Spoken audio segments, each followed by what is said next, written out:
ఉంచుకోకుండా నేరుగా భక్తులను ముందుంచుకుని, గురువు గారిని ముందుంచుకుని, అమ్మను ముందుంచుకుని స్వామిని సేవించమని చెప్తోంది గోదాదేవి ఈ తిరుప్పావై పాసురాలలో. గురువు గారు అంటే ఎవరు మనకి అంటే రామానుజుల వారు. వారి రికమెండ్ పురుషకారం ఉంటేనే స్వామి మనల్ని రక్షిస్తాడు, అనుగ్రహిస్తాడు. ఎవరు రామానుజుల వారు?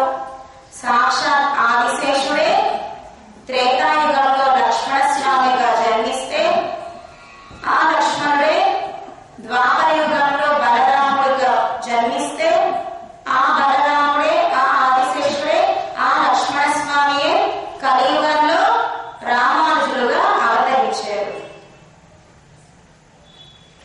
రామానుజుల వైభవం ఏమిటి అంటే రామానుజుల వారు మనకి 108 దివ్య దేశాలు, 106 దివ్య క్షేత్రాలు ఈ భూలోకంలోనే ఉన్నాయి. 107వ దివ్య దేశం క్షీరాబ్ది పాలకడలి, 108 శ్రీ వైకుంఠం. ఈ రెండింటికి మనం ఇప్పుడు వెళ్ళలేము. శరీర అవసాన కాలంలో రామానుజ అనుగ్రహం ఉంటేనే క్షీరాబ్దికి వైకుంఠానికి వెళ్ళగలం. మిగతా 106 దివ్య క్షేత్రాలు ఈ భూలోకంలోనే చక్కగా మనం సేవించుకోవచ్చును. అలా రామానుజుల వారు దివ్యక్షేత్ర యాత్రలు చేస్తూ ఉన్నారు. రామానుజుల వారు పూర్వము యాదవ ప్రకాశులు అనే ఒక గురువు గారిని ఆశ్రయించారు రామానుజుల వారు. అది ఒక రాజ్యానికి వెళ్ళగా ఆ రాజు కూతురికి పిశాచి ఆవహించింది. ఎంతమంది భూత వైద్యుల్ని తెప్పించినా కూడా, రప్పించినా కూడా ఆ రాజు కూతురు నుంచి ఆ రాక్షసి వెళ్ళట్లేదు. పట్టుకుని పీడిస్తోంది ఆ రాజ్యాన్ని, రాజుగారి కూతురుని. పాపం రాజు చాలా బాధపడుతూ ఉన్నాడు. అయ్యో నా కూతురికి ఆనందంగా సరిగ్గానే లేదు. పాపం ఎప్పుడైతే పుట్టిందో, ఎప్పుడైతే కొంచెం పెద్దదయ్యిందో అప్పటి నుంచి ఈ రాక్షసి ఆవహించింది. ఏ పని చేయడానికి లేదు. రాక్షసి నా కూతుర్ని బాగా బాధలు పెడుతోంది. ఏం చెయ్యాలని బాగా బాధపడుతూ ఉన్నాడు రాజు.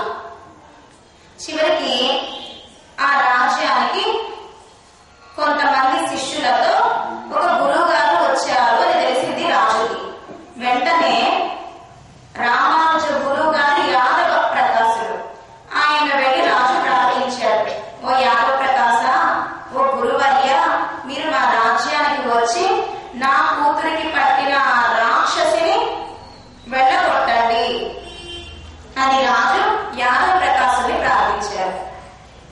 ఈయన గారికి కొంచెం గర్వం, అహంకారం ఉంటుంది యాదవ ప్రకాశునికి. వెళ్ళారు రాజ్యానికి. కూతుర్ని తీసుకొచ్చి గురువు గారు అంటే యాదవ ప్రకాశం ముందు కూర్చోబెట్టారు. ఓ భూతమా, నువ్వు వెళతావా వెళ్ళవా అని బెదిరిస్తూ ఉన్నారు ఈ యాదవ ప్రకాశుడు ఆ భూతాన్ని. అదన్ని కదా, నీ జన్మ నీకు తెలుసునా, నన్ను పోగొట్టడానికి వచ్చావు అని అడిగిందట ఆ దెయ్యం. ఆ భూతము యాదవ ప్రకాశుని. నా జన్మ ఎందుకు తెలియదు, నేను చాలా ఉత్తమోత్తముని, చాలా గొప్పవాడిని, కనుక నాకు వెనకాల ఇంతమంది శిష్యులు ఉన్నారు, నాకు బాగా జ్ఞానం తెలుసు, వేదాంతాలు నాకు వచ్చు, నువ్వు వెళతావా వెళ్ళవా అంది అన్నారు ఆ యాదవ ప్రకాశుడు ఆ భూతాన్ని. ముందు నీ గురించి నువ్వు చెప్పు, నాకు వెనకాల జన్మలో నువ్వు ఎలా పుట్టావు నాకు చెప్పు. నువ్వు ఎప్పుడైతే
చేసుకుంటే పాపాలు క్షణంలో మాయమైపోతాయట. క్షణంలోనే పాపాలు మాయమవుతాయి. ఏమైంది? తొండ తిన్నగా మంచి జన్మ వచ్చింది. ఆ తొండ గురువు గారు అయ్యారు, మంచి జ్ఞాన సంపన్నుడు అయ్యారు ఆ యాదవ్ ప్రకాశుడు. మరి నా జన్మ గురించి చెబుతున్నావు, నీ జన్మ ఏమిటి అని అడిగాడట యాదవ్ ప్రకాశుడు ఆ భూతాన్ని. నేను వెనకాల జన్మలో ఒక బ్రాహ్మణుడిని, వేద అధ్యయనం బాగా తెలిసిన వాడిని, యజ్ఞయాగాదులు బాగా జరిపించే వాడిని. యజ్ఞం కానియండి, యాగము కానియండి చెయ్యాలి అంటే బాగా జ్ఞానం కలిగి ఉండాలి. నకాలతో గోక్కోకూడదు యజ్ఞం చేసేటప్పుడు. కనుక ఇలా పెట్టుకుంటారు. అక్కడ యజ్ఞం చేసేటప్పుడు చేతులు ఇలా పైకి పెట్టుకుంటారు. గోక్కోకూడదు. తల కేశాలు స్పర్శ కాకూడదు. ఈ వేళ్ళకి ఈ నకాలకి. ప్రతి రూపాయి కష్టపడి సంపాదించిందై ఉండాలి. యజ్ఞ యాగాదుల్లో వాడే ప్రతి రూపాయి పక్క వాళ్ళని బాధ పెట్టకుండా ప్రతి ఒక్క రూపాయి వాళ్లే కష్టపడి సంపాదించిందై ఉండాలి. పక్క వాళ్ళని బాధ పెట్టి మనం సంపాదించామే అనుకోండి, ఆ డబ్బులతో యజ్ఞం చేశామే అనుకోండి, పాపాలు పోవాలి అని భూతం జన్మ వస్తుంది, తర్వాత జన్మ. కనుక యజ్ఞయాగాదులు చేసేటప్పుడు కొంచెం జాగ్రత్తగా ఉండాలి. డబ్బులు యజ్ఞాలకు ఇచ్చేటప్పుడు కూడా డబ్బులు జాగ్రత్తగా ఇవ్వాలి. ప్రతి ఒక్క రూపాయి నేను కష్టపడి సంపాదించిందేనా అని మీకు మీరు చెక్ చేసుకోవాలి. లేదో తర్వాత జన్మ భూత జన్మ. కనుక ఇప్పుడు ఈ భూతం చెప్తోంది యాదవ్ ప్రకాశుడికి, వెనకాల జన్మలో నేను బ్రాహ్మణుణ్ణి, నాకు వేదాధ్యయనం బాగా తెలుసు, యజ్ఞయాగాదులు బాగా జరిపించేవాడిని, మంత్రలోపం వల్ల నాకు ఈ భూతంగా పుట్టాను. మంత్రలోపం ఉండకూడదు అంటే ఎవరైతే యజ్ఞయాగాదులు చేయిస్తున్నారో వాడు మంత్రాలు చదువుతారు కదా, అది ఎక్కువ స్థాయికి వెళ్ళకూడదు, తక్కువ స్థాయికి రాకూడదు. ఎలా రాగం ఉంటే ఆ రాగంలోనే ఆ వేదం చదవాలి. ఎక్కడ విసర్గలున్నా ఎక్కడ ఒత్తులున్నా స్పష్టంగా పలకాలి. ఒకవేళ పలకలేదే అనుకోండి, తర్వాత జన్మ భూతంగా పుడతారు. ప్రతి ఒక్క రూపాయి సంపాదించింది కష్టపడింది కాదనుకోండి, డబ్బు దానం చేసిన యజ్ఞయాగాదులకి మళ్ళీ తర్వాత జన్మ భూత జన్మ వస్తుంది. అలానే మిమ్మల్ని ఇవ్వద్దు అని చెప్పట్లేదు, యజ్ఞయాగాదులు చెయ్యొద్దు అని చెప్పట్లేదు. ప్రతి రూపాయి ఈ కాలంలో కష్టపడి సంపాదించడం చాలా కష్టము, కానీ అలా సంపాదించిందే యజ్ఞయాగాదులకి వినియోగించాలి, లేకపోతే భూతం జన్మ వస్తుంది. కనుక ఈ భూతం ఇప్పుడు చెప్తోంది గురువు గారికి యాదవ్ ప్రకాశుడికి. కనుక అక్కడ నేను యజ్ఞం చేసేటప్పుడు మంత్ర ఉచ్చారణ సరిగ్గా చేయలేదు, మంత్ర లోపం జరిగింది. కనుక నాకు ఈ జన్మ భూతం జన్మ వచ్చింది. కనుక ఇప్పుడు వీళ్ళ కూతుర్ని నేను ఆశ్రయించాను, రాజు కుమార్తెను. మరి ఇప్పుడు నేనేం చెయ్యాలి అన్నారట యాదవ్ ప్రకాశుడు. నీకు అంత జ్ఞానం తెలిసిన దానివి, ఇంకా నేను నిన్నేం పోగొట్టగలను? నా జన్మనే నువ్వు చెప్పిన దానివి, నీ జన్మ చెప్పిన దానివి, అంత జ్ఞానం ఉంటే నేనేం చేయగలను అని యాదవ్ ప్రకాశుడు భయపడుతూ చెప్పాడు ఆ భూతానికి.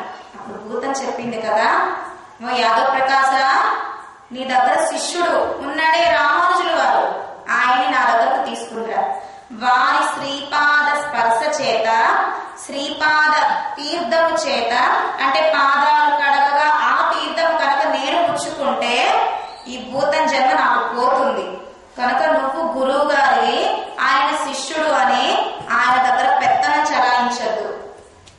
నీ దగ్గర ఎందుకు శిష్యుడిగా చేరాడో తెలుసునా? జ్ఞానం పొందాలి. ఎంత జ్ఞానము తెలిసినా గురువు గారి దగ్గర వినాలి. రాముడు ఎందుకు విన్నాడు?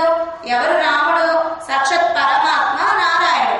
ఆయనకు తెలియనివి లేవు, కానీ విశ్వామిత్రుడు, వశిష్ఠుడు మొదలైన మహర్షుల పాదాల దగ్గర కూర్చుని అధ్యయనం చేశాడు. కృష్ణయ్యకు తెలియని విద్య 64 కళలు 64 రోజులలో సాందీపుడు పాదాల దగ్గర కూర్చుని నేర్చుకున్నాడు కృష్ణుడు. వాళ్ళకి తెలియని విద్యలా గురుపదేశం అయ్యే తీరాలి. గురువు గారి పాదాల దగ్గర కూర్చుని జ్ఞానాన్ని పొందాలి. కనుక రామానుజుల వారు నీ దగ్గర కూడా అలానే శిష్యుడుగా వచ్చారు. వారికి తెలియక కాదు నువ్వు ఆచార్యుడు అని. రాగానే వారిని పంపించి నువ్వు వెళ్ళి అని చెప్పిందట దెయ్యము. ఆ భూతము కాళ్ళు ఆవిస్తూ గర్వంతో. సరే యాదవ్ ప్రకాశుడు భయంతో అమ్మయ్య ప్రాణాలు చిక్కినాయి, ఏం చేయలేదు ఆ భూతం అని భయపడుతూ రామానుజుల వారి దగ్గరకు వచ్చి, ఓ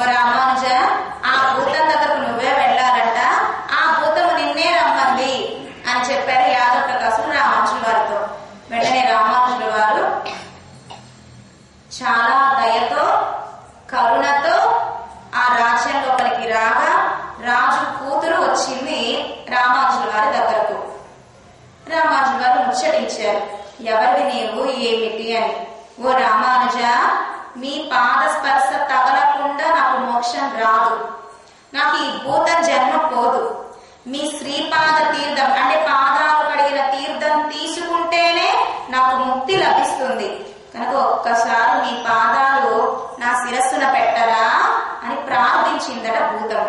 వెంటనే రామానుజుల వారు తమ పాదాలని భూతం నెత్తిన అంటే ఆ రాణి రాజకుమార్తె నెత్తిన పెట్టగానే భూతం వెళ్ళిపోయింది. వెళుతూ వెళుతూ నేను వెళ్ళిపోయేది ఎలా వెళ్ళిపోతున్నానో చెప్పి మరీ వెళ్ళింది. ఊరి చివర ఒక పెద్ద చెట్టు ఉంది, నేను వెళ్ళిపోతున్నాను అని మీకు ఎలా తెలియజేస్తాను అంటే ఆ చెట్టు ఒరిగిపోతుంది. ఇప్పటి వరకు నేను ఆ చెట్టు మీదే నివాసం ఉన్నా, నేను ఎప్పుడైతే వెళ్ళిపోయానో ఈ రాజకుమార్తెను విడిచిపెట్టి ఆ చెట్టు ఒరిగిపోతుంది. కనుక చెట్టు ఒరిగింది అంటే నేను వెళ్ళిపోయినట్లే. కనుక ఓ రామానుజ, మీ పాదాలు నా శిరస్సున పెట్టరా అనగానే రామానుజు గారు, నేనే ఆచార్యుణ్ణి, నా పాదాలు నీ నెత్తిన పెట్టగానే నీకు మోక్షం వస్తుంది అని గర్వపడలేదు. రామానుజుల వారి ఆచార్యులు పెయ్యనండి.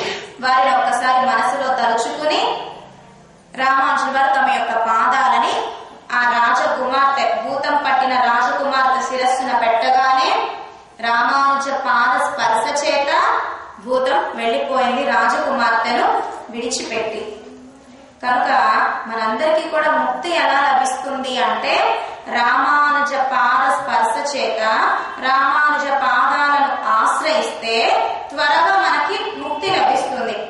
ఇదేంటండి తిరుప్పావై అని చెప్పి ఏదేదో చెప్తున్నారు, రామానుజుల వారు అంటున్నారు, ఎవరు ఆయన మాకు తెలియదు అంటే రామానుజుల వారు ఎవరో కాదు, ఆదిశేషుడు అందరికీ తెలుసు కదా. ఆదిశేషుడే కలియుగంలో మనందరినీ రక్షింపచేయడానికి రామానుజుల వారిగా అవతరించారు. కనుక మనం నేరుగా పరమాత్మ వేణుగోపాలుడి దగ్గరకు వెళ్లకుండా రామానుజుల వారిని సేవించే పరమాత్మ వేణుగోపాలుడి దగ్గరకు వెళితే ఆయన మనల్ని విశేషంగా అనుగ్రహిస్తాడు. కనుక మన గోధర్మ ఎలా ఆచరించింది, ఆచార్యుడు గురువు గారైన నందుడి యొక్క కృషి కారణంగా ఎక్కడికి వచ్చారు, నీలాదేవి ఉండే ఇంటికి వచ్చారు. ఇక లక్ష్మీదేవి వైభవం ఏంటండి? లక్ష్మీదేవి వైభవము, మనము అమ్మను ఆశ్రయిస్తే అంటే అమ్మకు ఒక్కసారి దండం పెడితే మనందరి యొక్క కష్టాలను పరమాత్మకు చెప్పి మన పాపాలను కనిపించనీయకుండా స్వామికి చెప్పి మనల్ని రక్షింపజేస్తుంది. శ్రీయతే శ్రేయతే అమ్మ నామం శ్రీయతే. మన మొరలు వింటుంది లక్ష్మీదేవి, పరమాత్మకు చెప్పి మన మొరలు మనల్ని రక్షింపజేస్తుంది లక్ష్మీదేవి. ఇంకా ఎటువంటిది లక్ష్మీదేవి? ఉదాహరణ రామాయణంలో సీతమ్మ. ఎవరి అనుగ్రహం అంటే అమ్మ యొక్క అనుగ్రహం ఎవరికైతే లభించిందో వాళ్ళందరి దగ్గరకు పరమాత్మ వెతుక్కుంటూ వచ్చాడు. ఎవరి దగ్గరకు వచ్చాడు? ఉదాహరణ సీతమ్మను రావణాసుడు తీసుకువెళ్ళాడు లంకకు. వెళ్ళేటప్పుడు ఆభరణాల మూటని ఎక్కడ వేసింది? కిందకు. సరిగ్గా కిష్కింద రాగానే కోతులను వానరులను చూసి మూటను కిందకు వేసింది. ఆ మూట ఎవరి శ్రీహస్తాన పడింది? సుగ్రీవుడు చేతిలో పడింది. సుగ్రీవుడు సంధ్యావందనం చేసుకుంటూ ఉంటే నీళ్లతో ఆ చేతిలో పడింది అమ్మ యొక్క నగల మూట. కనుక రాముడు వానరుల దగ్గరికి ఎందుకు వెతుక్కుంటూ వచ్చాడు?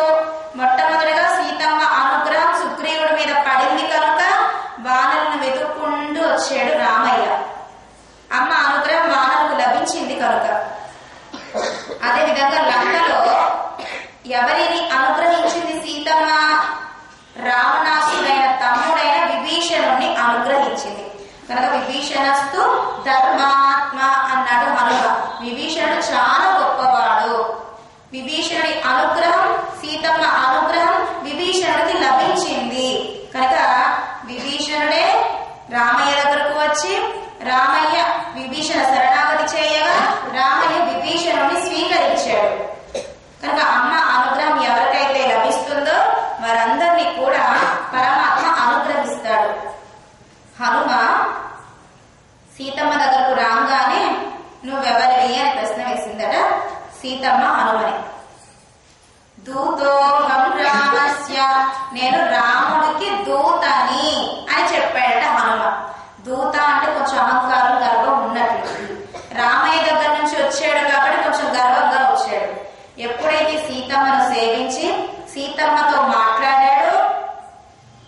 వెళ్ళేటప్పుడు ఎలా వెళ్ళాడు? దాసోహం కోసలేంద్రస్య. రామయ్యకి ఏమని చెప్పాడు? నేను దాసుని అని చెప్పాడు. రామయ్య దగ్గర నుంచి వచ్చేటప్పుడు దూతని అన్నాడు. సీతమ్మ అనుగ్రహం లభించగానే హనుమ నేను దూతని కాదు దాసుని అని చెప్పాడు. అంటే అమ్మ అనుగ్రహం ఉంటేనే పరమాత్మ మనల్ని కటాక్షిస్తాడు, ఉజ్జీవిస్తాడు, రక్షిస్తాడు. అహంకారం తొలగిపోయి సౌమ్యంగా మారతామ. విభీషణుడు ఏం చేశాడో తెలుసునా? నేను లంకకు వెళితే సీతమ్మ లక్ష్మీదేవి కదా, లక్ష్మీదేవి అందరూ మా ఇంట్లోనే ఉండాలనుకుంటారు కదా. అటువంటి లక్ష్మీదేవి ఎవరైనా వెళ్ళిపోమని చెప్తారా? చెప్పనే చెప్పరు. కానీ ఓ రామ, విభీషణుడు ఏం చేశాడో తెలుసునా? చక్కగా లంకకు వెళితే నేను రావణ సీతమ్మను రామయ్య అప్ప చెప్పేని చెప్తాడా? అంటే నన్ను వెళ్ళిపోమంటాడా లంక నుంచి అని కావాలని చాలి చెప్తుందరా అమ్మ స్వామితో. అప్పుడు పరమాత్మ ఏమంటాడట? ఎన్నడియా అదు చెయ్య செய்தாరే నన్ను செய்దా. నా భక్తులేగా తప్పులు చేసింది, చేస్తే చేశారే, నేను మాత్రం మనల్ని రక్షించే తీరుతాను అంటాడ పరమాత్మ. అంటే పరమాత్మ హృదయంలో ఏమున్నదో తెలుసుకోవడం కోసం మన గురించి చాటి చెప్తూ ఉంటుంది. కానీ స్వామి మనల్ని రక్షించే తీరతాడు. ఏకాంతంలో కూడా అమ్మ ఒక పట్టు చీర అడగదట, పుట్టింటికి వెళ్ళొస్తానని అడగదట. మరి ఏమడుగుతుంది? నా పిల్లల్ని రక్షించండి అని అడుగుతుందట. ఉదాహరణ, భార్యాభర్తలు ఎలా ఉండాలో చెప్తారు మన చెప్తారు. అక్కలేని మాటలు మాట్లాడుకోకుండా, అక్కలేని గొడవలు పడకుండా, డబ్బుల విషయంలో అస్సలు గొడవ పడకుండా, వాళ్ళకి చీరలు కొనండి, బంగారం కొనండి అని నాచకుండా, చెప్పకు తిరుమల తీసుకువెళ్ళండి, చీర ఇవ్వాలంటుంది, ఒక నెల రోజులకు సంవత్సరాలకు చిరిగిపోతుంది. బంగారం కూడా శాశ్వతమైనది కాదు, ఇప్పుడు ఉంటుంది, తర్వాత బంగారం కూడా తరిగిపోతూ ఉంటుంది. కనుక కోరికలు ఎలా కోరాలో చెప్తుంది మన లక్ష్మీదేవి. చక్కగా దిగవేశానికి శ్రీరంగానికి తీసుకువెళ్ళండి, ఆ చూసిన అనుభూతి కలుగుతుంది, రంగనాథుడి అనుగ్రహం మనకు లభిస్తుంది. కనుక భార్యాభర్తలు కలిస్తే అక్కర్లేని మాటలు కాకుండా స్వామి గురించే మాట్లాడుకోవాలట. ఒక ఆత్మ ఇంకో ఆత్మ దగ్గరగా ఉంటుంది. అంటే ఒక స్త్రీ పురుషుడి వివాహం అంటే ఏమిటి? ఇద్దరు అన్యోన్యంగా ఉండి స్వామి వైభవం తెలుసుకోవడానికే కళ్యాణం. అంతేగాని కోట్లాటల కోసం కాదు, డబ్బులు సంపాదించుకోవడంలో కాదు, వాళ్ళని వీళ్ళని చూడకూడదు అని కాదు. ఒక కళ్యాణం అంటే ఏమిటి? ఇద్దరు వ్యక్తులు కలిశారు అంటే స్త్రీ పురుషులు స్వామి గురించి చింతన చేయాలి. ఉదాహరణ, చక్కటి మనసు ఉన్నది, నేనే అవతరించాను కృష్ణయ్యగా, నా గురించి మాట్లాడుకోకుండా ఏవేవో మాట్లాడుకుంటారేంటి? ఏవేవో మాట్లాడుకుంటే మళ్ళీ కర్మ చేయడం, పుణ్యమో పాపమో, మళ్ళీ నరకమో స్వర్గమో రావడమో, మళ్ళీ భూలోకంలో పుట్టడం.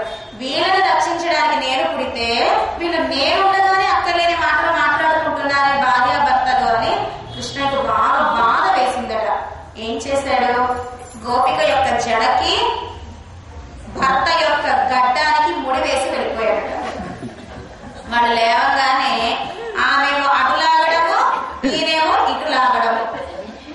అప్పుడు అనిపించిందని ఆ భార్యాభర్తకి, అయ్యో రాత్రి కృష్ణయ్య వచ్చి ఉంటాడు, మేము ఏవేవో మాట్లాడుకుంటే వినుంటాడు, మేము మాట్లాడుకున్న మాటలు విని బాధపడి ఉంటాడు, కనుక మమ్మల్ని ఇలా ముడి వేశాడు అని గోపిక భర్త అనుకున్నాడు. తర్వాత రోజు నుంచి అక్కర్లేని మాటలే మాట్లాడుకోలేదట, పరమాత్మ గురించే మాట్లాడుకుంటూ ఉన్నారట. కనుక మన నీలా కృష్ణులు కూడా లోపల ఏకాంతంగా ఉన్నారు. ఇద్దరే ఉన్నారు నీలా కృష్ణులు. ఏం మాట్లాడుకుంటారు వీళ్ళు? వేరే ఏ విషయాలు మాట్లాడుకోరు. ఎవరి గురించి మాట్లాడుకుంటారు? భక్తులమైన మనందరి గురించి మాట్లాడుకుంటాడు. వీళ్ళని ఎలా రక్షించాలి, వాళ్ళని ఎలా రక్షించాలి, అయ్యో వీళ్ళు పాపాలు చేసేస్తున్నారే, నరకానికి వెళుతున్నారే, ఆ యమధర్మరాజు పెద్ద కాగే ఏం నూనెలో వేగిస్తూ ఉంటాడట. యమకింకరులందరూ కూడా ఈ జన్మ ఇచ్చినందుకు సద్వినియోగం చేసుకోవాలి తప్ప నరకానికి వెళ్ళి బాధలు పడకూడదు. అక్కడ యాతన శరీరం అని ఉంటుంది నరకంలో. ఆ యాతన శరీరం వచ్చినప్పుడు నరకానికి వెళ్ళినప్పుడు ఎంత వేడి వేడి నూనెలో వేయించినా శరీరానికి ఏమీ కాదట, నొప్పి మాత్రం దారుణంగా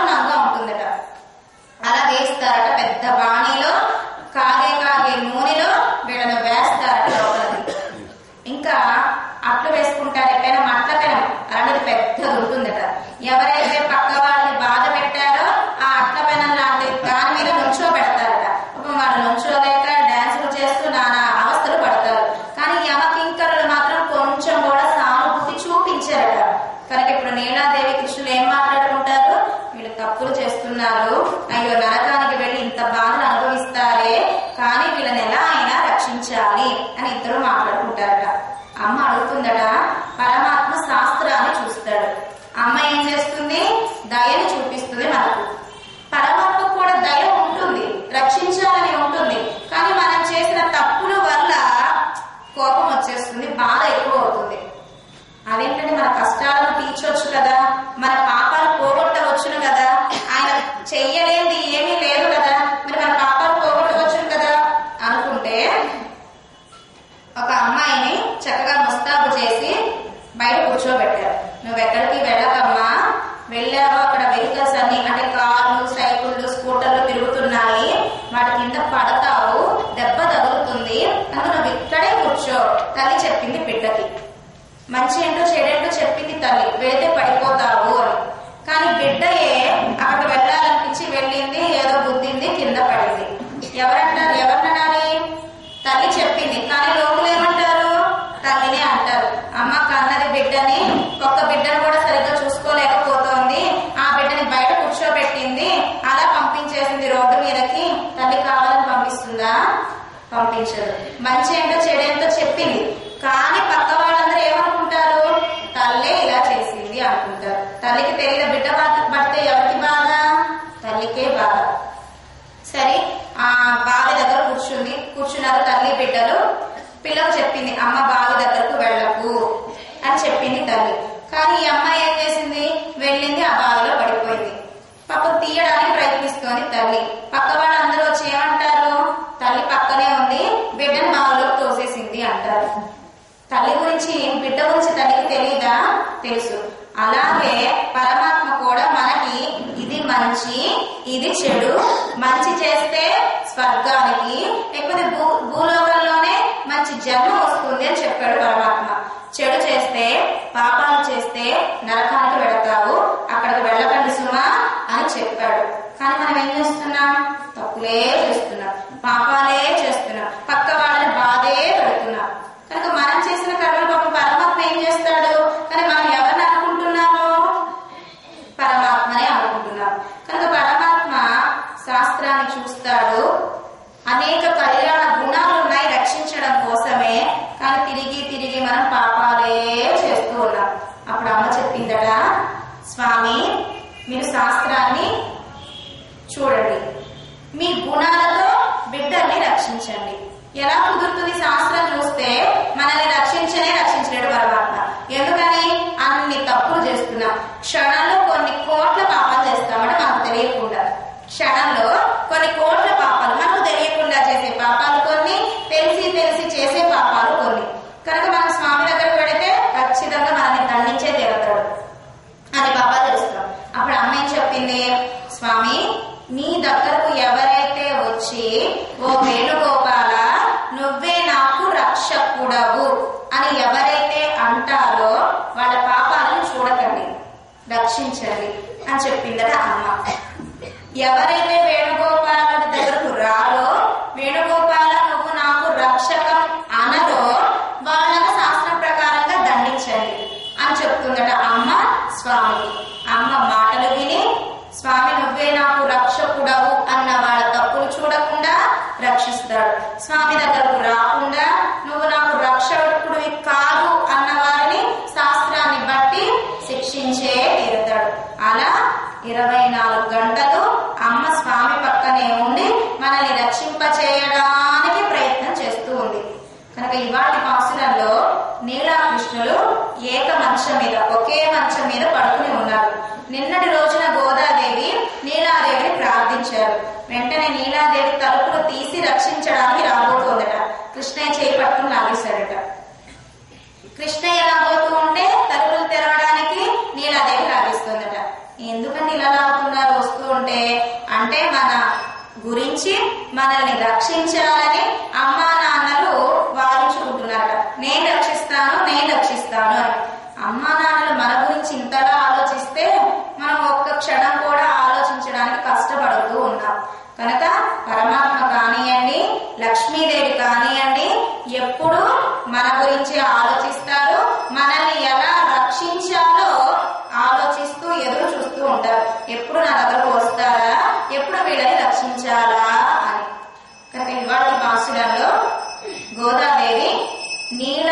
కృష్ణులు ఎటువంటి మంచం మీద పడుకుని ఉన్నారో చెప్తోంది.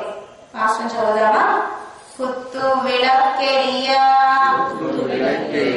కొట్టుకాల్ కట్టిల్ మేల్ మెత్తెన్న పంచశయనతిన్ మేలేని కొత్తల பூங்குழல் நப்பின்னை கொங்கை மேல் வைத்து கிடந்தாய் மலர் மார்பா வாய் திறவாய் கைத்தடம் கண்ணினாய் நீ உன்மனாளனை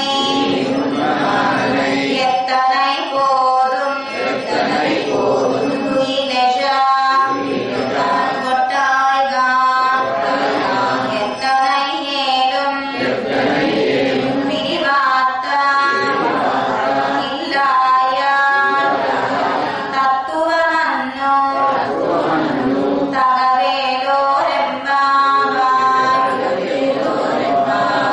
ఇలాంటి పాసులలో మన గోదాదేవి నీలా కృష్ణులను ప్రార్థిస్తూ ఉన్నారు. నీలాదేవి ఎవరో చెప్పుకున్నాము, కృష్ణుడు యొక్క మరదలు, యశోదమ్మ అన్నగారి కూతురు ఈ నీలాదేవి. కుత్తు విళక్కెరియా కోటుకాల్ కట్టిల్ మేల్. ఎలా పడుకున్నారట లోపల నీలా కృష్ణులు?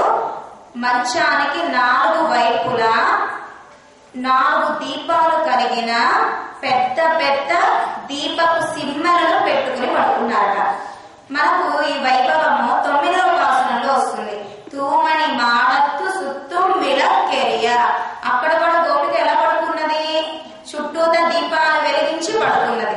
అదే విధంగా ఇప్పుడు నీలాకృష్ణులు కూడా మంచం చుట్టూత 4 దీపాలు కలిగిన పెద్ద పెద్ద దీపపు సిమ్మలను పెట్టుకుని పడుకుంది. నీలాకృష్ణులు పడుకున్నారు. గోదాదేవి చూస్తోంది లోపల నీలాకృష్ణులు ఎలా ఉన్నారు. చాలా ఆనందంగా ఉన్నారు. దీపాలు వెలిగించుకుని పడుకున్నారు. ఇప్పుడు గోదాం అంటోంది, మేమేమో చీకటిలో ఉన్నాము. ఎందుకని చీకటి అంటే కృష్ణయ్య మా దగ్గర లేడు కాబట్టి మేము చీకటిలో ఉన్నాం. అమ్మ నీలా, ఈ పక్కన కృష్ణయ్య ఉన్నాడు కాబట్టి దీపాలు వెలిగించుకుని మరీ పడుకున్నారు అంటున్నారు గోదాదేవి గోష్ఠి లోపల ఉండే నీలా కృష్ణులను. 4 దీపాలను వెలిగించుకుని పడుకున్నారట. 4 దీపాలంటే ఏమిటి అంటే 4 కర్మ, జ్ఞాన, భక్తి, వైరాగ్యాలు. కర్మ అంటే మనం చేసే పని. జ్ఞానము అంటే ఈ శరీరం ఉన్నందుకు మనం జ్ఞానం అంటే స్వామి గురించి తెలుసుకునే తీరాలి.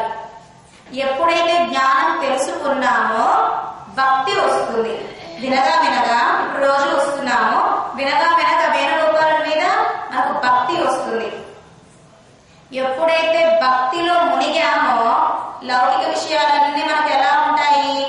ఇదివరకల్లా చాలా ఆనందంగా ఉంటాయి. 2 వ్యక్తులు మాట్లాడుకుంటే లౌకిక విషయాల గురించి వినాలనిపిస్తుంది. కానీ ఎప్పుడైతే మనం జ్ఞానాన్ని సంపాదించుకున్నామో, ఎప్పుడైతే మనకు భక్తి వచ్చిందో మనకు తెలియకుండానే వైరాగ్యం కలుగుతుంది లౌకిక విషయాల గురించి, లౌకిక మాటల గురించి. కనుక ఎప్పుడైతే మనం పరమాత్మను ఆశ్రయించామో కర్మలన్నిటినీ తొలగింపజేస్తాడు, మనకి జ్ఞానాన్ని ఇస్తాడు. జ్ఞానము ద్వారా మనకు భక్తి కలుగుతుంది, భక్తి ద్వారా లౌకిక విషయాల యందు విరక్తి కలుగుతుంది. కనుక అటువంటి దీపాలను వెలిగించుకుని పడుకున్నారట లోపల నీలాకృష్ణులు. మనకు ఎన్ని యుగాలు?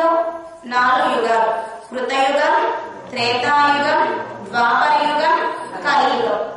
కృతయుగంలో అందరూ ధ్యానాలు చేసి తరించారట. ధ్యానం అంటే నేత్రాలు మూసుకుని స్వామిని హృదయంలో ఉంచుకుని స్వామి గురించి ధ్యానము చేయడము ధ్యానం. ఇప్పుడు చెప్తూ ఉంటారు ఆత్మ సాక్షాత్కారము అని, ధ్యానం చేయండి, యోగా చేయండి, మెడిటేషన్ చేయండి అని. చెయ్యాలి మెడిటేషన్. ఎలా చేయాలి ధ్యానము? మనసులో పరమాత్మ ప్రతిరూపాన్ని ఉంచుకుని ధ్యానం చేయాలి. ఇలా హృదయుగంలో ధ్యానాలు చేసి ధరించారట. త్రేతాయుగంలో యజ్ఞయాగాదులు చేసి ధరించారట. త్రేతాయుగంలో అందరూ మంచివారే. రామరాజ్యం కనుక రామరాజ్యంలో సంపద ఎలా ఉంటుంది? ప్రతి ఒక్క రూపాయి కష్టపడి సంపాదించిందై ఉంటుంది. కనుక త్రేతాయుగంలో అందరూ యజ్ఞము యాగము చేసి ధరించారు. ద్వాపర యుగంలో అర్చన పూజ చేసి ధరించారు ద్వాపర యుగంలో. కానీ కలియుగంలో ఈ మూడు కష్టమే అట. ధ్యానం చేయడము కష్టమే. ధ్యానం చేస్తున్నాము అంటే నేత్రాలు మూసుకుంటాం. ఒక 5 నిమిషాలు, 10 నిమిషాలు, 15 నిమిషాలు, 20 నిమిషాలు పోనీ ఒక అరగంట బాగానే ఉంటుంది. తర్వాత ఏమొస్తుంది? నిద్ర వస్తుంది. కానీ ఏమంటూ ఉంటారు? మేము యోగంలోకి వెళ్ళాము, జ్ఞానంలోకి వెళ్ళాము అంటూ ఉంటారు. వాళ్ళని కించపరచట్లేదు, చెప్తున్నా. మేము అరగంట అవ్వగానే ఎక్కడికో వెళ్ళిపోయాము అంటారు. కనుక ఈ లోకంలో ఒక అందుకు ధ్యానం కూడా ఒక చాలా వరకు కష్టమే. ఇక యజ్ఞయాగాలు ఇందాక చెప్పుకున్నాం. యజ్ఞయాగాలు ఎలా చెయ్యాలో కనుక ఈ కాలంలో కొంచెం యజ్ఞయాగాదులు కూడా ఒకందుకు చాలా వరకు కష్టమే. అర్చన అందరూ పూజ చేస్తారు పొద్దున్నే. కానీ ఎలా చేస్తున్నారు పూజ? అప్పుడే టిఫిన్ చేయాలి, అప్పుడే ఆఫీసుకి వెళ్ళిపోవాలి, అప్పుడే పిల్లలు స్కూల్కి వెళ్ళాలి. మనము అక్కడే కూర్చొని పూజ చేస్తూ ఉంటాం. ఎలా పూజ చేస్తాము? పొయ్యి మీద పాలు పెట్టి పూజలో కూర్చుంటాము. టెన్షన్ దేనికి? మనసు ఎక్కడ ఉంటుంది? పరమాత్మ మీద ఉండదు. పాలు పొంగిపోతాయేమో, మళ్ళీ అయ్యని తుడుచుకోవాలి, కడుక్కోవాలి, పాల మీద ఉంటుంది మన ధ్యాస. సమయాన్ని చూస్తూ ఉంటాం. బాబోయ్ సమయం అయిపోయింది, 8 అయిపోయింది, 8:30 అయిపోయింది, ఇంకా క్యారేజ్ కట్టాలి. మన మనసు పరమాత్మ మీద ఉండదు. ఆ క్యారేజ్ కట్టడం, వాళ్ళని పంపించడంలోనే ఉంటుంది. కనుక ఎంత పరమాత్మ దగ్గర ఎన్ని గంటలు కూర్చున్నా మన మనసు మాత్రము అలా షికారు కొడుతూ వస్తుంది తప్ప పరమాత్మ దగ్గర మన మనసును ఉంచడము చాలా కష్టం. మరి కలియుగంలో సులభంగా ధరించడానికి ఏంటి తరుణోపాయం? నామ సంకీర్తన. నాలుగు ఉన్నందుకు ప్రయోజనం నామ సంకీర్తన చేయడమే. తిరుమంగయ్యాళ్ళ లోపల ఉన్నారు. తిరుమంగయ్యాళ్ళ కత్తి డాలు పట్టుకునే ఉండేవారు తిరుమంగయ్యాళ్ళ. ధనస్సు అంశతో అవతరించిన వారు తిరుమంగయ్యాళ్ళ. వీరు అంటారు కదా, నా తజుంబ ఇరామన్ తిరునామం. స్మరణ చేయండి, రామనామ సంకీర్తన చేయండి. ఎలా చేయాలి? 1 సెకండ్ చేస్తే సరిపోతుందా? 5 నిమిషాలు చేస్తే అయిపోతుందా? అరగంట చేస్తే అయిపోతుందా? కాదు. నాలుక కాయలు కాచేలా రామనామ సంకీర్తన చేయండి. అదేంటండి నాలుక కాచేలా మేము ఎలా చేయగలం సంకీర్తన? 24 గంటలు రామనామ సంకీర్తన చేస్తూ కూర్చోమా?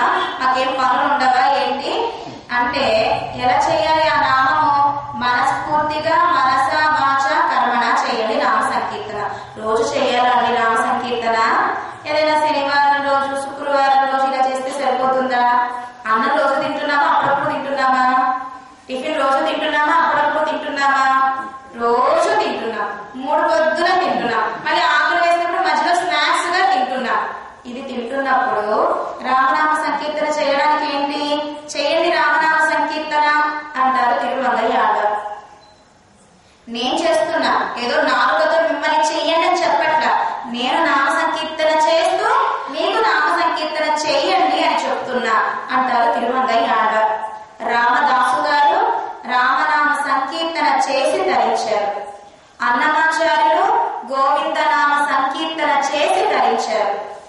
అదేవిధంగా బడుగనంది, సోమాసియానంద్ మొదలైన వారు రామానుజ నామ సంకీర్తన చేసి ధరించారు. మనకు మొదటి ఆలయం ఎవరు? మనవాడ మామూలు. వీరు 2 చెంబుల్ని వాడేవారట. చిన్న చెంబు, పెద్ద చెంబు. కానీ ఏమని పిలిచేవారు తెలిసిన? చిన్న చెంబు పెద్ద చెంబు అనేవారు కాదట. చిన్న రామానుజం, పెద్ద రామానుజం. అంటే అలా అయినా ఒకసారి రామానుజం అంటాం కదా నోటితో, అలా వస్తువుల్ని కూడా మన పెద్దలు అలా పిలుచుకునేవారట.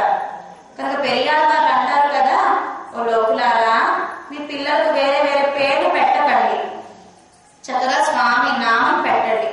పిలవడం వల్ల మీరు ఒకసారి నామ సంకీర్తన చేసిన వారు అవుతారు. అజామినుడు అని ఒక మహానుభావుడు, ఒక బ్రాహ్మణుడు, వేద అధ్యయనం బాగా చేసినవాడు. కానీ పాప ఒక వేశ్యలోనుడు అయిపోతాడు. ఆ వేశ్య దగ్గరికే వెళ్ళి ఆ వేశ్య దగ్గరే ఉండడం ప్రారంభించాడు.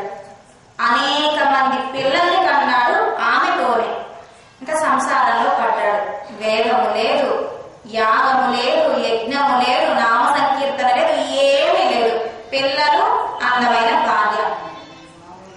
కానీ అజామిలుడు తన యొక్క చిట్ట చివరి పిల్లాడికి నారాయణ అని పేరు పెట్టుకున్నాడట. సరే, ఈ అజామిలుడికి నారాయణ అని చిన్న పిల్లాడంటే బాగా ఇష్టం. మాటి మాటికి నారాయణ నారాయణ నారాయణ పిలుస్తూనే ఉంటాడు. 24 గంటలు ఆ పిల్లాడు నారాయణని కాదు, పిల్లాన్ని పిలిచేవాడు. సరే, చిట్ట చివరి స్థితి వచ్చింది. ఇంకొక క్షణంలో ప్రాణం పోయే సమయం వచ్చేసింది. ఆ సమయంలో ఎవరిని పిలిచాడు ఈ అజామిలుడు? నారాయణ అని వాళ్ళ అబ్బాయిని పిలుచుకున్నాడు. స్వామి నామ సంకీర్తన చేయలేదు. యమకింకరులు వచ్చారు, విష్ణు దూతలు వచ్చారు. యమకింకరులేమో బ్రాహ్మణ కులంలో పుట్టిన మడి ఆచారము లేదు, ఏమీ లేదు, ఏ పొద్దు భార్య పిల్లలు సంసారంలో పడ్డాడు, అనేక తప్పులు పాపాలు చేశాడినా కనుక మా లోకానికే తీసుకువెడతామని యమకింకరులు మాట్లాడుకుంటున్నారు. ఇలా విష్ణు దూతలు వచ్చారు. వీళ్ళేం మాట్లాడుతున్నారు? లేదు యమకింకరులారా, నారాయణ నామ సంకీర్తన చేశాడు కనుక మా లోకానికే తీసుకువెడతాము అని విష్ణు దూతలు పాపం అనుకున్నప్పుడు ఈ మాటలన్నీ విని, అయ్యో నా పిల్లాన్ని పిలిచాను, నారాయణుని పిలవలేదు, నా పిల్లాన్ని పిలవడం వల్లే విష్ణు దూతలు వచ్చారు. నిజంగా నేను కనుక నారాయణ నామ సంకీర్తన చేస్తే ఇంకెంత బాగుండేదో అని ఆ సమయంలో బాధపడ్డాడట అజామిలుడు. చివరికి ఎక్కడికి వెళ్ళాడు? వైకుంఠానికే వెళ్ళాడు. నారాయణ నామ సంకీర్తన చెయ్యాల తన పిల్లాడికి పెట్టుకోవడం వల్ల. కనుక పిల్లలకి నమ్మి పిమ్మి ఏదేదో పిచ్చి పిచ్చి పేర్లన్నీ పెట్టుకుంటారు. ఇప్పుడు నెక్స్ట్ లో అనేక పేర్లు వచ్చేసినాయి. చిన్నగా ఉండాలి, మోడర్న్ గా ఉండాలి, స్టైలిష్ గా ఉండాలి, అలా పేరు పెడుతున్నారు. అయ్యయ్యో, స్వామి నామం పెట్టండి. మనం ఎన్నో పాపాలు చేస్తున్నాం, కానీ మన పిల్లాడి నామం చెప్పడం వల్ల పిలవడం వల్ల పరమాత్మ కటాక్షిస్తాడట. కనుక కృత, త్రేత, ద్వాపర, కలియుగం ఈ 4నే మనుషులు దీపపు సిమ్మెలుగా వెలిగించుకుని పడుకున్నట్ట నీలకృష్ణుడు పడుకున్నారట. ఇలా గోదావరి అంటోంది కదా, ఓ కృష్ణ, ఓ నీల, ఓ నప్పిన్న, మీరు ఆనందంగా ఉండాలి ఈ సమయంలో. కనుక మీకు పనులు చేసే వాళ్ళు కూడా ఉంటే బాగుంటుంది కదా. ఈ దీపపు సిమ్మని ఎక్కడ పెట్టాలంటే అక్కడ కదులుతాయి. కనుక మీరు ఎక్కడికైతే వెళుతూ ఉన్నారో అక్కడికక్కడికి మేము దీపపు సిమ్మని మోసుకుంటూ వస్తాం. కనుక మమ్మల్ని లోపలికి అనుమతించరా అని ప్రార్థిస్తూ ఉన్నారు. మీరిద్దరు ఆనందంగా ఉంటే మీ ఇద్దరి ఆనందాన్ని చూసి 5 లక్షల మంది గోపికలము ఆనందంగా ఉంటాము అంటున్నారు గోదా పిరాటి గోష్ఠి లోపల ఉండే నీలా కృష్ణులతో. లక్ష్మణ స్వామి వాల్మీకి మహర్షి అంటారు. మిథునం, సీతారాములు ఇద్దరు భార్య భర్తలు ఉన్నారు, వనవాసం చేస్తూ ఉన్నారు. సీతమ్మను చూసి రామయ్య ఆనందపడుతూ ఉన్నాడు, రామయ్యను చూసి సీతమ్మ ఆనందపడుతూ ఉన్నారు. ఇద్దరు ఆనందంగా ఉన్నారు. కానీ లక్ష్మణ స్వామి కూడా ఆనందంగా ఉన్నాడ. ముగ్గురు వనవాసంలో ఆనందంగా ఉన్నారు అన్నారు వాల్మీకి మహర్షి. లక్ష్మణ స్వామి ఎలా ఆనందంగా ఉంటాడండి? పక్కన భార్య లేదు కదా, ఊర్మిళ రాజ్యంలో ఉంది, అయోధ్యలో ఉన్నది. లక్ష్మణ స్వామి మాత్రం సీతారాములతో ఉన్నారు. మరి లక్ష్మణ స్వామి ఏ విధంగా ఆనందపడుతున్నాడు? సీతారాముల ఆనందాన్ని చూసి లక్ష్మణ స్వామి ఆనందపడుతూ ఉన్నట్ట. కనుక ఇప్పుడు మేమందరము కూడా మీ ఇద్దరి ఆనందాన్ని చూసి మేము ఆనందపడతాం తల్లి, మమ్మల్ని లోపలికి అనుమతించరా అని ప్రార్థిస్తున్నారు గోదా పిరాటి గోష్ఠి లోపల ఉండే నీలా కృష్ణులతో. కోటుకాల్ కట్టిల్ మేల్ మంచాన్ని వర్ణిస్తోంది మన గోదాదేవి. కట్టిల్ అంటే మంచం. మన గోదమ్మ ఎవరు? బ్రాహ్మణుల పుత్రిక అయ్యుండి సామాన్యులు మాట్లాడుకుంటారే మంచము దిండు అని అలాగే మాట్లాడుతోంది గోదాదేవి. కట్టిల్ అంటే మంచం. ఎటువంటి మంచం అంట? నీలకృష్ణుల మంచము. వీర పత్నికి ఎప్పుడు నిద్ర పడుతుంది? తన భర్త బాగా వీరుడు, ధీరుడు, పరాక్రమం కలిగినవాడు. అటువంటి భార్యకు ఏ వస్తువులు చూస్తే ఆనందం కలుగుతుంది? మీద పడుకుంటే వీరపత్నికి నిద్ర పడుతుంది. ఇప్పుడు మన కృష్ణ ఏం చేశాడు? ఎటువంటి మంచాన్ని బహుకరించాడు నీలాదేవికి? అందరిలాగా బయటకు వెళ్ళి వాళ్ళతో మంచాన్ని తయారు చేయించి నీలా కానుకగా ఇవ్వలేదు కదా. మరి ఏ మంచాన్ని కానుకగా ఇచ్చాడు కృష్ణ నీలాదేవికి? మనం ముందు రోజుల్లో చెప్పుకున్నాం. కువలయ క్రీడ రామాలయానికి వెళ్ళినప్పుడు ఒక మద గజం ఉన్నది. దాని పేరు కువలయ పీడనం. దానికి ఎన్ని దంతాలు ఉన్నాయి? 4 దంతాలు ఉన్నాయి. చచ్చిన తర్వాత దంతాలు పీకలేదట. చచ్చిన తర్వాత పీకితే సగం దంతాలు అవుతాయి. కువలయ పీడనం బ్రతికి ఉండగానే ఆ దంతాలను పీకి కువలయ పీడనం అనే ఏనుగుని చంపాడట. ఇప్పుడు ఆ ఏనుగు దంతాలను ఏం చేశాడు కృష్ణయ్య? అందంగా 4 కోళ్లుగా చేయించి మంచం తయారు చేయించి నీలాదేవికి కానుకగా ఇచ్చాట. అటువంటి పరాక్రమవంతుడైన కృష్ణయ్య చేయించిన మంచం మీద పడుకుంటేనే వీరపత్ని అయిన నీలాదేవికి హాయిగా నిద్ర పడుతుంది, లేకపోతే నిద్ర పట్టదట. ఉదాహరణ మన రామయ్య చాలా సుకుమారుడు, అంతకంటే ఎక్కువ పరాక్రమవంతుడు కదా. రాము యొక్క భుజాలకు కాయలు కాచే ఉంటాయట ఎప్పుడు కూడా. సీతమ్మ బాధపడట, అయ్యో భుజాలు కాయలు కాచినాయేంటని అనుకోదట. ఆనందంగా బాణాలింగనం చేసుకుంటుందట రామయ్యకు. ఆ భుజాలకు ఉండే కాయల్ని స్పర్శ చేస్తూ ఆనందపడుతూ ఉంటుందట సీతమ్మకు. ఎందుకు ఇంతటి ఆనందం ఈయనకు? రామయ్య భుజాన్ని ఎప్పుడు ఏముంటుంది? ధనస్సు ఉంటుంది. ఆ ధనస్సుని మోయడం వల్ల భుజాలకు కాయలు కాచినాయట. సీతమ్మ మా వారు ఎంత పరాక్రమవంతుడు కనుకనే ఎప్పుడు ధనస్సును మోస్తూ ఉన్నాడు. ఏమి వీర్యము, ఏమి తేజస్సు, ఏమి గాంభీర్యము, ఏమి పరాక్రమం, అటువంటి ధనస్సును మోసే భుజాలు అని సీతమ్మ ఆనందపడుతూ గాఢాలిగా చేసుకుంటుందట. అప్పుడే సీతమ్మకు ఆనందం అంట. ఒకానొక సమయంలో అంటే అడవికి సీతమ్మను వద్దు అన్నాడు రామయ్య. అప్పుడు కోపంగా ఏం మాట్లాడిందో తెలిసిన సీతమ్మ, రామ మా నాన్నగారు స్త్రీ వేషంలో ఉండే పురుషుడికి కట్టబెట్టారు అందట సీతమ్మ. ఎందుకని? భార్య చూసుకోలేదా రామా? ఏ అడవికి తీసుకువెళ్తావు? అంతఃపురంలో ఉంటే ఎలా? స్వర్గము అంటే నీతో ఉంటేనే నాకు స్వర్గం.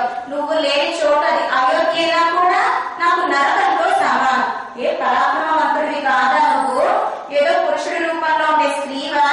మా నాన్నగారు స్త్రీకి ఇచ్చి కట్టబెట్టారా అని కోపంగా మాట్లాడుతుంది సీతమ్మ.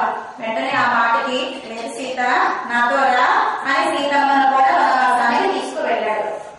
అలా సీతమ్మ ఆ భుజాన్ని చూస్తూ ఆనందపడుతూ ఉండేది.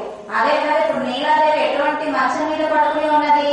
కృష్ణయ్య పరాక్రమంతో కోరయ్య పీడనాన్ని సంహరించిన ఆ దంతాలకి ఇంకా ఎటువంటి మంచము అది? మెత్తన్న పంచ స్వయనత్తిన్ మేనేది. ఈ మంచానికి 5 గుణాలు ఉన్నాయట, 5 లక్షణాలు ఉన్నాయట మంచానికి. మన దగ్గర ఉంటుంది మంచం, ఎప్పుడు ఎరిగిపోతుందో తెలియదు. 2 లేక 3 లేకపోతే 4, 5, 6, 7, 10 మంది ఆ మంచం. అంత స్థలము ఉండదు. ఒకవేళ ఎక్కితే ఇరిగిపోతుంది. ఇంకా పరుపు కొన్నాము. ఎన్ని రోజులు వస్తుంది ఆ పరుపు? సంవత్సరం, మహా అయితే 2 సంవత్సరాలు.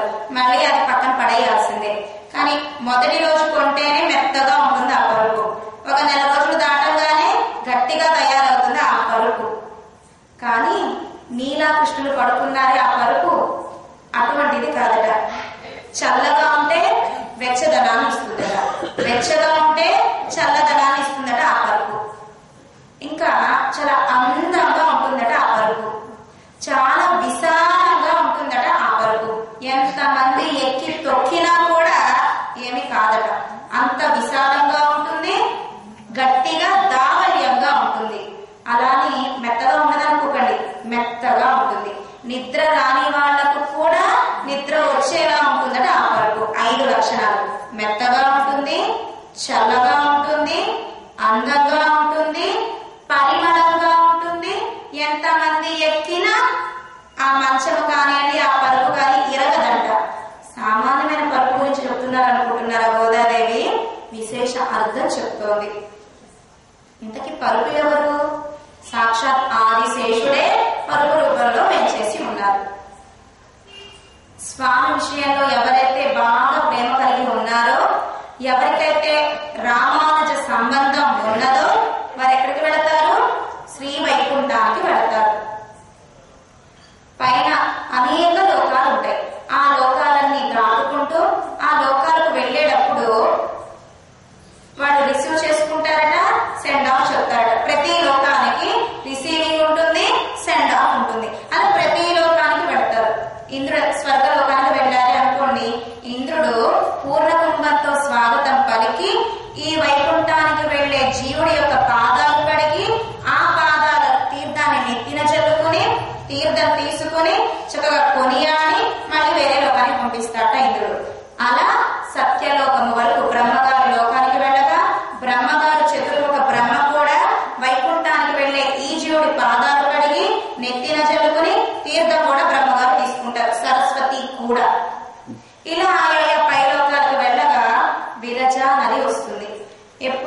విరజ నది చాలా అందంగా చల్లగా ఆనందంగా ఉంటుంది విరజలో స్నానం చేస్తే.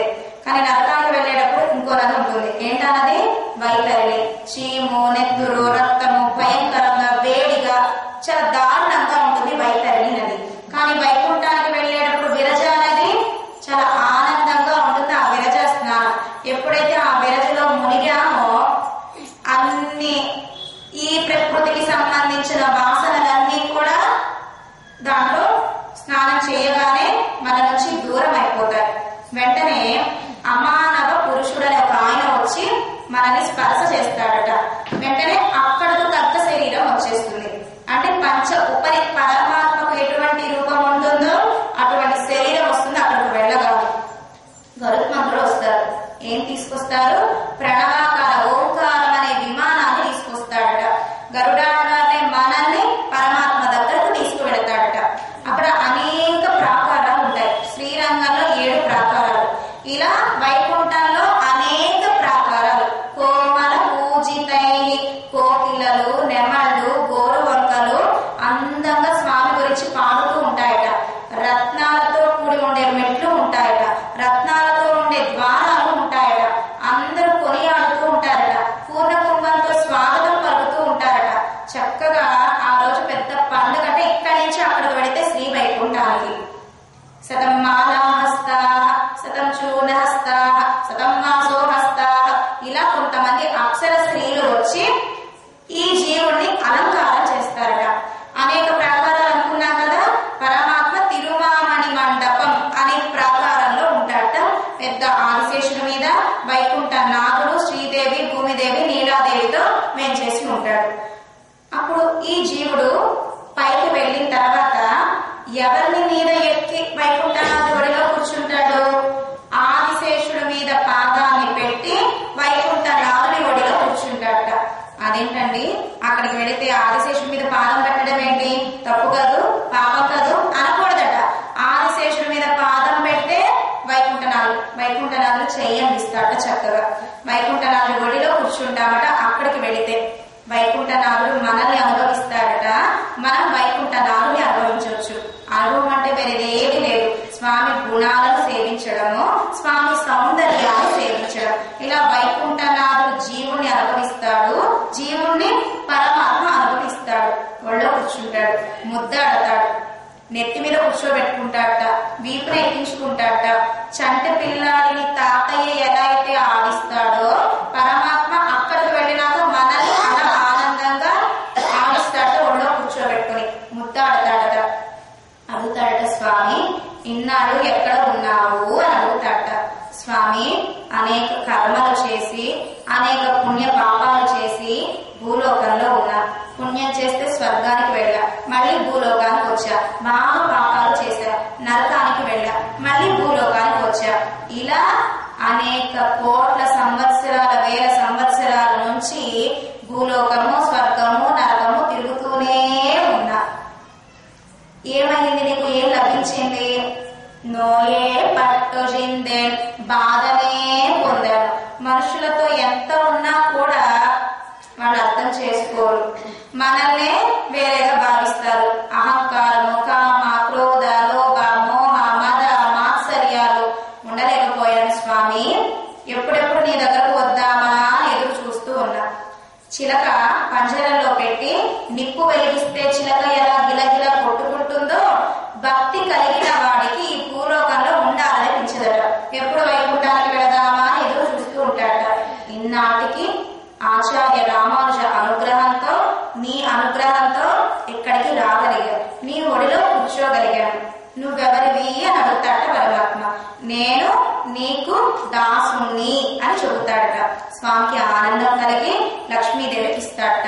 అప్పుడు లక్ష్మీదేవి తన యొక్క జ్ఞాన స్తన్యాన్ని ఇస్తుందట కొత్తగా వచ్చిన బిడ్డకి. ఇంకా అలా ఆ లోకంలోనే ఉంటూ ఆ శ్రీ వైకుంఠంలోనే ఉండి పరమాత్మ యొక్క స్వరూప రూప గుణ విభూతి చేష్టితలను అనుభవిస్తూ నామ సంకీర్తన చేస్తూ ఆనందంగా అక్కడే ఉంటాడు. నిజంగా ఈ వైకుంఠం ఉందా అండి? రత్నాలతో, మణులతో, మాణిక్యాలతో ఉండే మెట్లు, అనేక ప్రాకారాలు, అనేక ఉద్యానవనాలు, కోకిలలు పాడడం, నామ సంకీర్తన చేయడము నిజంగా ఉందా? ఆకలి దప్పికలు వేయదు, యవ్వన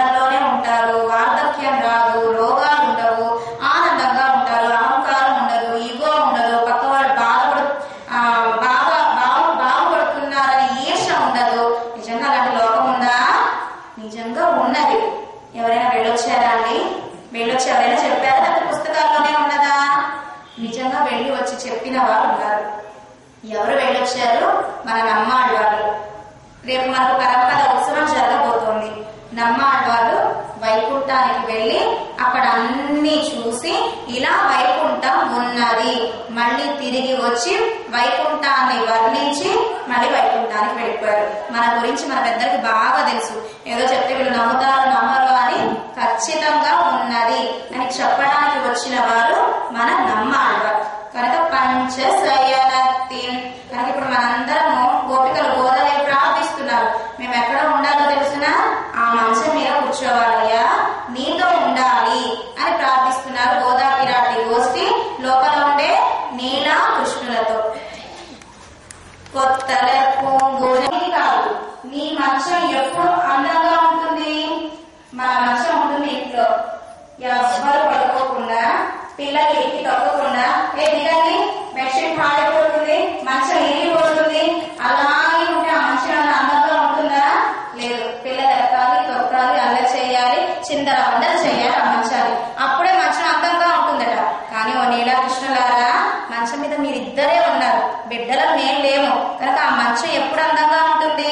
బిడ్డలమైన మేము ఆ మంచాన్ని ఎక్కితేనే ఆ మంచం అందంగా ఉంటుంది. కనుక మమ్మల్ని లోపలికి అనుమతి ఇవ్వండి, మీరిద్దరూ కలిసి మమ్మల్ని అనుగ్రహించండి అని ప్రార్థిస్తున్నారు గోదాదేవి. లోపల ఉండే నీలాకృష్ణ ఎత్తన ఏలం పిరివాత నీలాయా.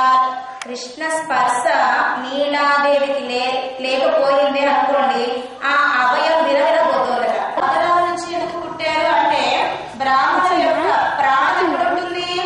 అదరాలనే కదా. అంటే ఉచ్చారణ, మంత్ర ఉచ్చారణ కానివ్వండి, వేద ఉచ్చారణ కానివ్వండి, అదరాల నుంచి చేస్తారు. కనుక బ్రాహ్మణులు గొప్పవారే, క్షత్రియులు గొప్పవారే భుజాల నుంచి పుట్టారు కాబట్టి, అదేవిధంగా వైశ్యులు గొప్పవారే తొడల నుంచి పుట్టారు కాబట్టి, శూద్రులు ఇంకా గొప్పవారు. ఎందుకని? స్వామి పాదాల నుంచి పుట్టారు కాబట్టి. పరమాత్మకు ఎన్ని అవయవాలు ఉన్నా కూడా స్వామి పాదాలే మనకు రక్షకం. కనుక అన్ని వర్ణాలు గొప్పవే. పరమాత్మ ఏం చెప్తున్నాడు గీతలో? అన్ని కులాలు గొప్పవే, బ్రాహ్మణుని సృష్టించాడు. బ్రాహ్మణులలో తెగలుంటారు కదా, వాళ్ళని పరమాత్మ పెట్టారు. పరమాత్మ క్షత్రియుల్ని సృష్టించాడు, వాళ్ళలోనే అనేక తెగలు ఉంటాయి కదా, అవి పెట్టలేదు పరమాత్మ.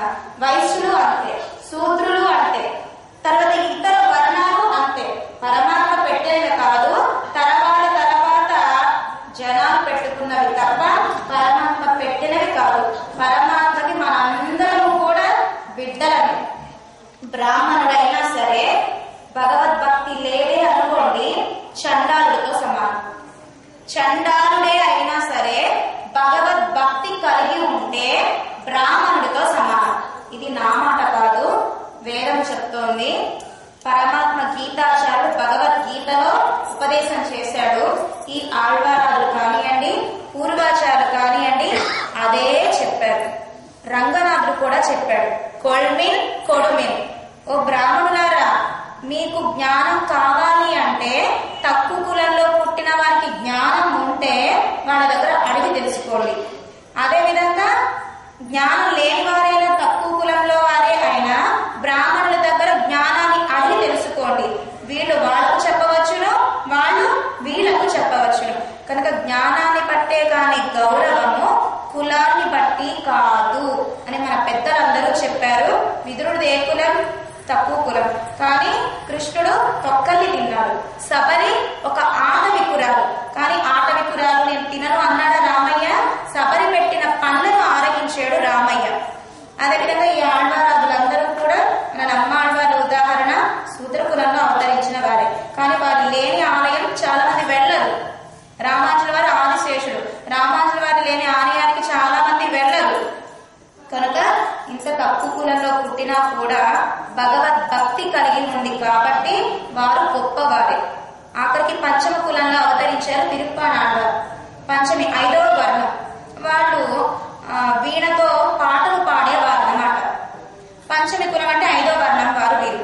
అయితే వీరు రంగనాథుడికి గానం చేస్తూ ఉంటే బ్రాహ్మణులైన లోకసారంగ మహామునులు వచ్చి నేను మడిలో ఉన్నాను, మీరేమో తక్కువ వర్ణము, పక్క వెళ్ళండి అంటే వారు గానంలో లీనమవడం వల్ల మాటలు వినిపించుకోలేదు, రాయి వేసి కొట్టారు. ఆ దెబ్బ ఎవరు తగిలింది? రంగనాథుడికి తగిలింది. కనుక కులాన్ని బట్టి కాదు, జ్ఞానాన్ని బట్టే మనల్ని పరమాత్మ ప్రేమిస్తాడు. మనం ఎంతగా ప్రేమించామో దానికి 1,000,000 రెట్లు మనల్ని పరమాత్మ ప్రేమిస్తాడు. పరమాత్మకి ఈ వర్ణాలు తేడా లేదు. అందరిని సృష్టించిన వాడు పరమాత్మే, అందరి అంతర్యామిగా ఉన్నది పరమాత్మే. అన్ని వర్ణాలు గొప్పవే భగవద్భక్తి కలిగి ఉంటే. వేసుకున్నారేనా? అర్థమైందా? ఇంకేమైనా ఉందా ఎవరికైనా? వేసుకున్నారా?